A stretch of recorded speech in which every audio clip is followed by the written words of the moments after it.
पंचाचार्यां जगद्गुरुं गुरुब्रह्मा गुरुविष्णु गुरुदेवो महेश्वरः गुरु साक्षात् परब्रह्म तस्मै श्री गुरवे नमः।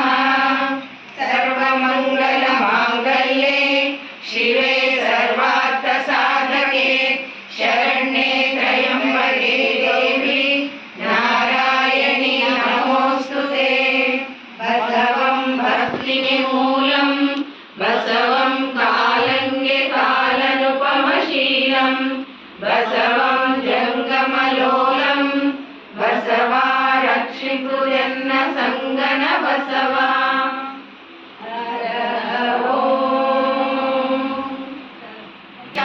विद्महे महादेवाय धीमहि तन्नो रुद्रः प्रचोदयात्। ॐ भगवते रुद्राय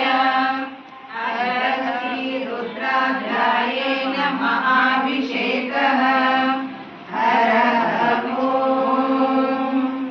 अस्य श्रीरुद्रस्य प्रश्नस्य अनुष्टुप् छन्दः अघोर ऋषिः संकर्षण मूर्ति स्वरूपो योऽसावादित्यः परम पुरुषस्य एष रुद्रो देवता अग्निघृतजन मायामिष्टि कायागं शतरुद्रीय जपाभिषेकयो विनियोगः सकलस्य रुद्राध्यायस्य श्रीरुद्रो देवता एका गायत्री छन्दः त्रिस्रोऽनुष्टो वस्तिस्रः पंक्तयः सप्तानुष्टुभो द्वे जगत्यो श्री परमेष्टि ऋषिः श्री परमेश्वर प्रीत्यर्थे शतरुद्रीय जपे अभिषेके च विनियोगः।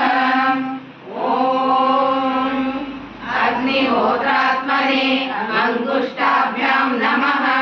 दशपूर्णमासात्मने तर्जनीभ्यां नमः। चातुर्मासात्मने मध्यमाभ्यां नमः। निरूढपशुबन्धात्मने अनामिकाभ्यां नमः। ज्योतिषोमात्मने कनिष्ठिकाभ्यां नमः। सर्वकृतात्मने करतलकरपृष्ठाभ्यां नमः। ॐ अग्निहोत्रात्मने हृदयाय नमः। दशपूर्णमासात्मने शिरसे स्वाहा।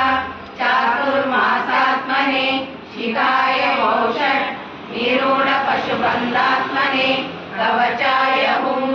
ज्योतिष्ठोमात्मने नेत्रत्रयाय वौषट्। सर्वकृतात्मने अस्त्राय फट्।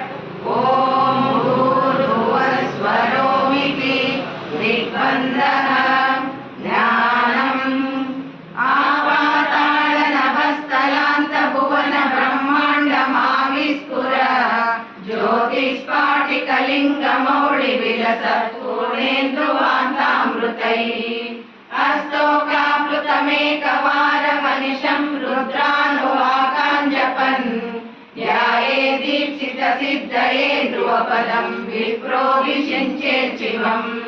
ब्रह्माण्डव्याप्तदेहावसितहिमरुषा भासमाना भुजङ्गैः कण्ठे कालकपर्दाकलितशशिहरा चण्डकोदण्डहस्ता।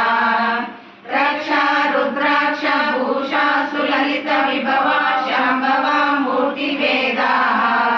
रुद्रा श्रीरुद्रसूक्तप्रकटितविभवा हृदयश्चन्तु सौख्यम्।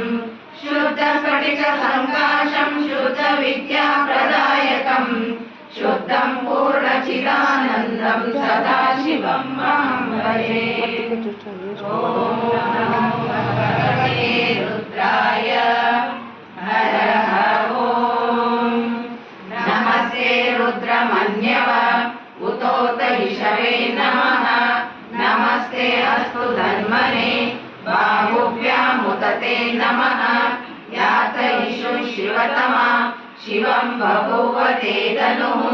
शिवा शरव्याय तव दया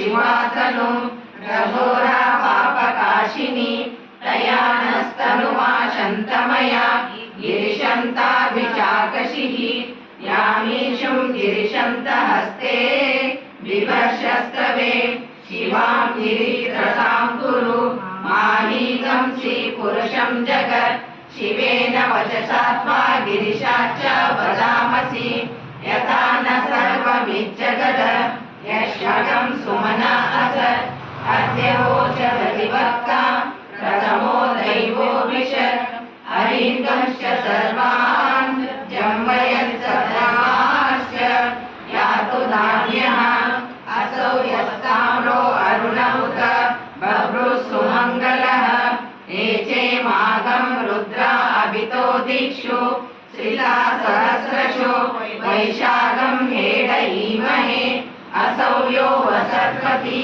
नीलग्रीवो विलोहितः उतैनं गोपा अदृशन्नदृशन्नुदार्यः उतैनं विश्वाभूतानि सदृष्टो मृडयातिनः नमो अस्तु नीलग्रीवाय सहस्राक्षाय मिलुषे अतो ये अस्य सत्त्वानोऽहं तेभ्योऽकरं नमः फोटो मुञ्च धन्वनस्व उभयोराग्नियोज्या राक्षसे हस्तैषवः वराता भगवोपः अवतस्य धनुस्वगं सहस्राक्षशतेषु ते निषेव्य शैल्यानां मुखा शिवो न सुमना भव निजं धनु कपर्दिनो विशल्यो बाणवागमुत अनेशन्न शेषव आहूरस्य निषङ्गतिः याते हेतिर्मिडुष्टमा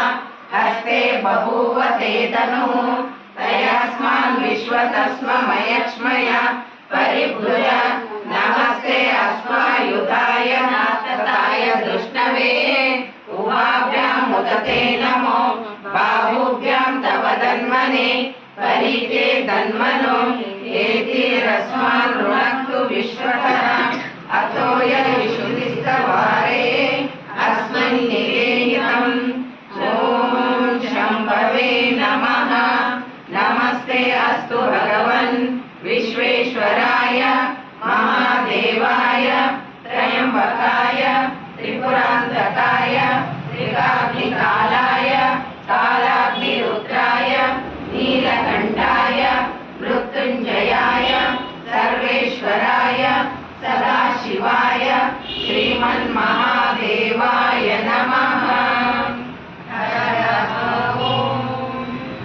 अग्ना विष्णु सजोषसे मां वर्धन्तु वाङ्गिरः योने वाजे विरागतं वाजश्च मे प्रसवश्च मे प्रयतिश्च मे प्रसिद्धिश्च मे धितिश्च मे कृतुश्च मे स्वरश्च मे शोकश्च मे श्रावश्च मे श्रुतिश्च मे योगिश्च मे सुवश्च मे प्राणश्च मे पानः च मे व्यानश्च मे सुश्च मे चित्तं च मा आदितं च मे वाक् च मे मनश्च मे चक्षुश्च मे श्रोत्रं च मे दक्षश्च मे बलं च मा ओजश्च मे सहश्च मे आयुश्च मे जरा च मा आत्मा च मे तनुश्च मे शर्म च मे वर्म च मे अंगानि च मे स्थानि च मे परोगंसि च मे शरीराणि च मे इति प्रथमोऽनुवाकः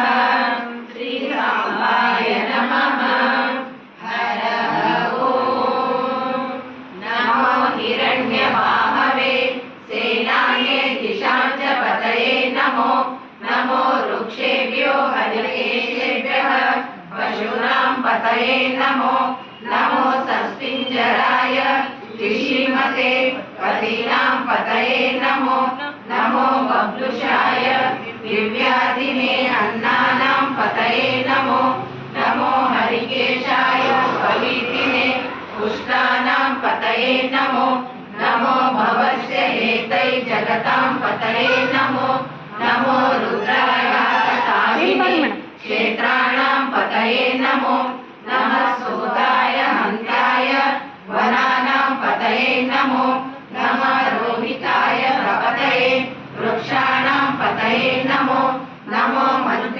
वाणिजाय रक्षाणां पतये नमो नमो भुवन्तये वारिवस्कृता यौषधीनां पतये नमो नमो उच्चे घोषाय क्रन्दयते पतीनां पतये नमो नमः कृत्सवीताय धावते सर्वाणां पतये नमः